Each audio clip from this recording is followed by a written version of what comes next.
मित्रांनो, सकाळचे वाजलेले आहेत 11:15. ऊन लय खूप झालेलं आहे. अजून पावसाचा पत्ता नाही. गरम भरपूर होते सकाळ सकाळच. तेवढा सुरुवातीला 2-3 दिवस पाऊस पडलेला आहे. त्यानंतर पाऊस काय झालेला नाही आहे. सकाळचे 11:15 वाजले तरी पण अजून पाऊस यायचा नियम नाही.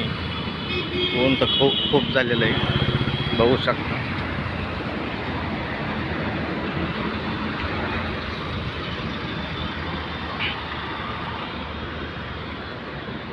भरपूर गरम होते.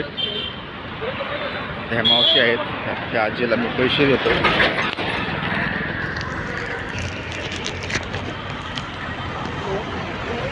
जरा आजी